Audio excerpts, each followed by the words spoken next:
दोस्तों, जैसा कि आपको पता है रेलवे का एग्ज़ाम बहुत नज़दीक है। उसको मद्देनज़र में रखते हुए केमिस्ट्री का टोटल हम 800 क्वेश्चन आप लोगों को कराएंगे। वो 800 क्वेश्चन अगर आप कर लिए तो एक नंबर में जो आपको पूछता है क्वेश्चन केमिस्ट्री के अंदर से, वो क्वेश्चन कभी भी नहीं छूटेगा। तो चलिए हम बिना देरी के वीडियो को स्टार्ट करते हैं। हम उम्मीद करते हैं कि आप हमारे साथ वीडियो में शुरू से अंत तक टिकिएगा। आज सिर्फ 10 क्वेश्चन है, लेकिन कल से जब क्वेश्चन लाऊंगा तो 25 क्वेश्चन पर डे, ताकि जब तक एग्ज़ाम हो तब तक केमिस्ट्री के सारे क्वेश्चन कंप्लीट हो जाए। तो अगर आप अभी तक हमारे चैनल पर नए हैं तो हमारे चैनल को सब्सक्राइब कीजिए और बगल में बेल आइकन को भी दबाइए, ताकि जो भी वीडियो हम डालें आपको नोटिफिकेशन जाती रहे। तो चलिए वीडियो को स्टार्ट करते हैं। अब देखिए आज का सबसे नंबर 1 क्वेश्चन आपके पास क्या दिख रहा है। आप क्वेश्चन पे फोकस करेंगे। क्वेश्चन नंबर 1 आपको क्या बोल रहा है?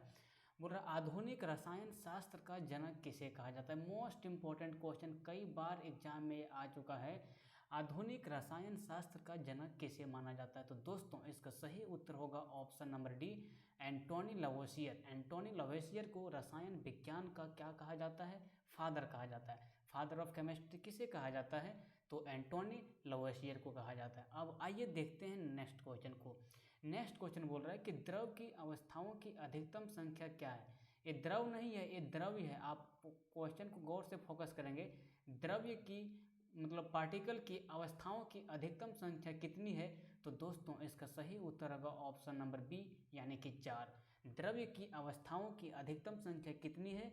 तो 4 है। अब 4 कौन कौन है थोड़ा सा आप जान लीजिए। तो सबसे पहला जो आपके पास होगा वो होगा सॉलिड, उसके बाद जो होगा वो होगा आपका लिक्विड, उसके बाद होगा आपका गैस 3rd नंबर में, और 4 नंबर में जो है सो बॉस आइंस्टीन। क्या?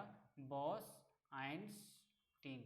4 नंबर में होगा आपका बॉस आइंस्टीन। तो इस तरह से क्वेश्चन नंबर 2 आपको समझ में आया।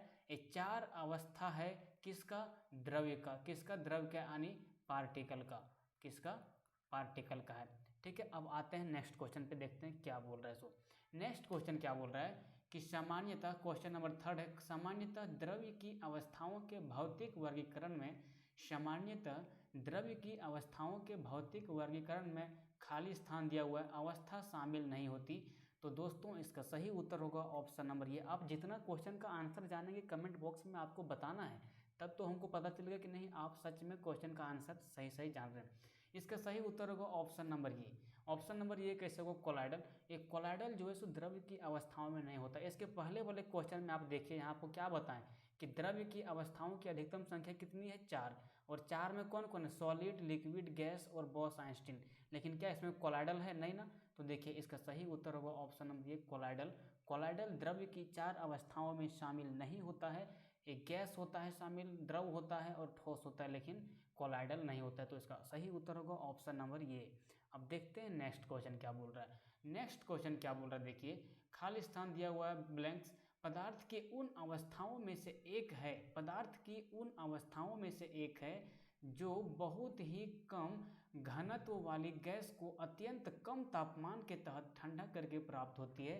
तो दोस्तों इसका सही उत्तर होगा बॉस आइंस्टीन घनीभूत। क्वेश्चन आपको लंबा चौड़ा लग रहा होगा, लेकिन इसको आप सिंपल भाषा में समझेंगे तो ये करता क्या है कि कोई भी द्रव को बहुत कम घनत्व में वो ले आता है, बहुत कम कर देता है उसको। जैसे अगर इतना बड़ा आपके पास कुछ पदार्थ है तो उसको एकदम तोड़ के, मतलब उसको पूरा सिकोड़ करके बहुत छोटा पदार्थ में इतना में कन्वर्ट कर देता है। इसी को बोलते हैं बॉस आइंस्टीन घनीभूत, जो पदार्थ की चौथी अवस्था है। ठीक है, अब आते हैं देखते हैं नेक्स्ट क्वेश्चन क्या बोल रहा है। नेक्स्ट क्वेश्चन नंबर 5 क्या बोल रहा है कि विज्ञान के संदर्भ में निम्नलिखित में से कौन सा गुण मिश्रण का नहीं है। ये साइंस के संदर्भ में बोल रहा है मिश्रण। मिश्रण किसको बोलता है? दो पदार्थ को जहाँ मिलाते हैं वो मिश्रण कहा जाता है। ठीक है, दो पदार्थ को जहाँ मिलाते हैं उसको क्या बोल देते हैं? मिश्रण। अब बोलता है क्या कि मिश्रण, इसकी संरचना नियत होती है। अब इसको हम बाद में करेंगे, यही इसका आंसर सही है। बोल रहा है कौन मिश्रण का उदाहरण नहीं है? तो यही नहीं है, इसका ऑप्शन नंबर ये सही होगा, इसकी संरचना नियत होती है। ये गलत है, इसकी संरचना नियत नहीं होती रहता तब ये सही था। अब ये बोल रहा है कि गलत छांटने के लिए बोल रहा है। कौन सा छांटने के लिए बोल रहा है? गलत। ये कौन सा नहीं है? तो यही वाला नहीं है, इसकी संरचना नियत नहीं होती, इसकी संरचना अनियत होती है, मतलब अनिश्चित होती है। जैसे आप देखेंगे मिश्रण, अगर आप मान लीजिए गुड़ में पानी मिला दिए, ये आपका मान लीजिए है गुड़। ठीक है, इधर लिखता हूँ, शायद आपको नहीं दिख रहा होगा। ये मान लीजिए आपका है गुड़ और ये आपका है इसमें पानी। ठीक है। और गुड़ और पानी को अगर आप मिलाओगे और दोनों को मिलाओगे तो क्या दोनों लिक्विड बनेगा कि नहीं, उसी को बोलते हैं मिश्रण। तो क्या उस मिश्रण का संरचना नहीं है, तो उसको आप अगर बर्तन में रख दोगे तो वो बर्तन के आकार का हो जाएगा, उसको अगर बाल्टी में रखोगे तो वो बाल्टी के आकार का हो जाएगा। तो क्या होता है कि इसकी संरचना नियत नहीं होती है। तो इसका सही उत्तर होगा ऑप्शन नंबर। ये जितने क्वेश्चन करवा रहे हैं सब क्वेश्चन आया है रेलवे में, टोटल 27 साल का कलेक्शन लिए हुए हैं। तो आप कोई भी क्वेश्चन को स्किप मत कीजिएगा और ज़रूर पढ़िएगा, क्योंकि एग्जाम में 70% क्वेश्चन प्रीवियस ईयर से ही आते हैं। अब देखिए नेक्स्ट क्वेश्चन क्या बोलता है। नेक्स्ट क्वेश्चन बोल रहा है कि निम्नलिखित कथनों में से कौन सा कथन सत्य है। ठीक है, निम्नलिखित कथनों में से कौन सा कथन सत्य है भाई, सो पूछ रहा है। अब बोल रहा है पानी जो है सो हाइड्रोजन और ऑक्सीजन का मिश्रण है, ये बिल्कुल गलत है। पानी जो है सो, हाँ एक चीज़ सही है, पानी जो है हाइड्रोजन और ऑक्सीजन H2O, ठीक है, ये चीज़ आपका सही होना चाहिए, लेकिन यहाँ पे दे दिया है मिश्रण। अभी कैसे नहीं होगा ये आपको बताएंगे। बोल रहा पानी नाइट्रोजन और ऑक्सीजन का मिश्रण है, तो ये होगा नहीं। पानी देखो H2O का जो है सो ये यौगिक है, क्या है, यौगिक है। अभी आपको बताएंगे कि यौगिक और मिश्रण में क्या क्या डिफरेंस होता है। और सी ऑप्शन बोल रहा है कि पानी जो है सो हाइड्रोजन और ऑक्सीजन का यौगिक है। इसका सही उत्तर होगा ऑप्शन नंबर सी। अब देखिए आपको ऑप्शन नंबर ये यहाँ पे दिख रहा है और ऑप्शन नंबर सी दिख रहा है, दोनों में कुछ डिफरेंस नहीं। यहाँ बोल रहा है हाइड्रोजन और ऑक्सीजन का क्या है, मिश्रण है, और यहाँ पे क्या बोल रहा है कि यौगिक है हाइड्रोजन और ऑक्सीजन का।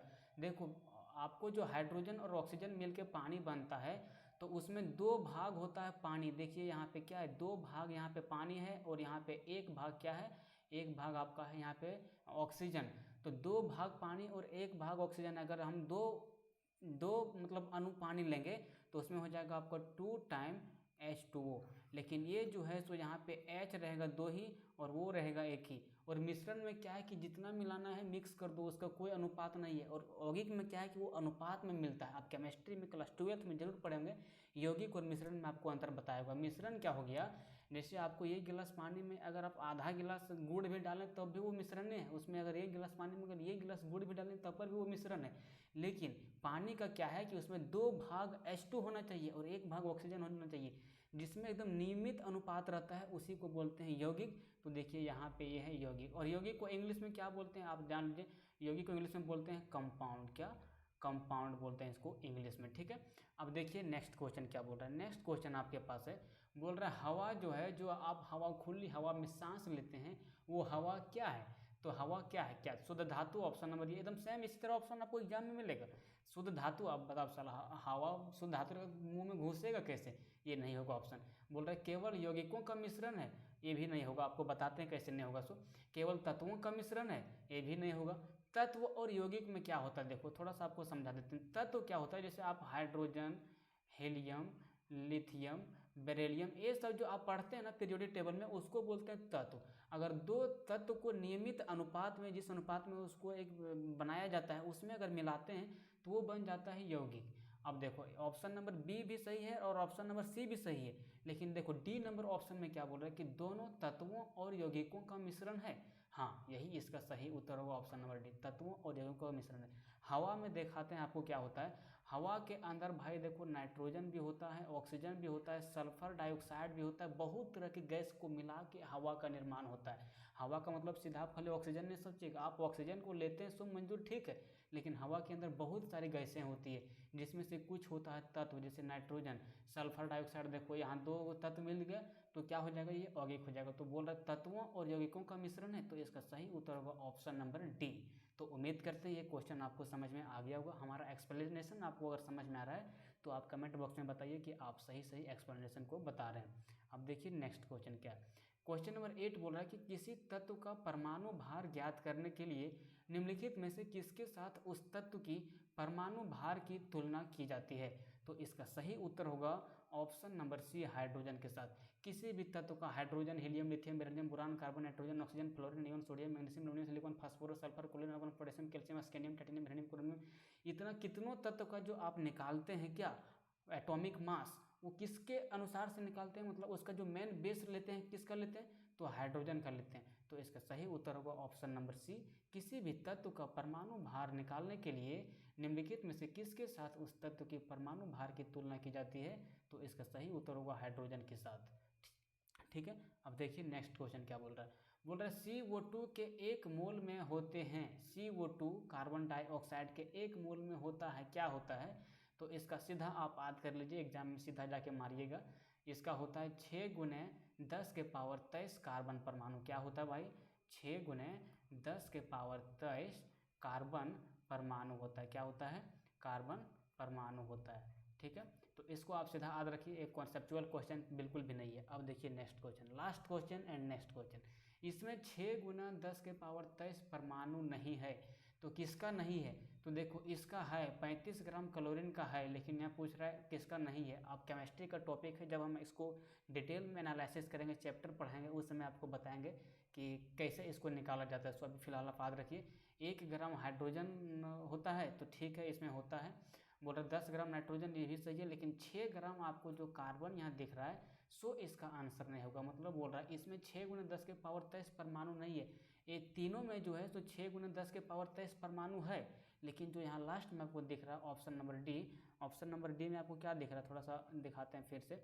ऑप्शन नंबर डी में क्या दिख रहा है? 6 ग्राम जो कार्बन है, इसमें 6 गुना 10 के पावर 23 परमाणु नहीं होते हैं, इसीलिए इसका ऑप्शन नंबर डी सही होगा।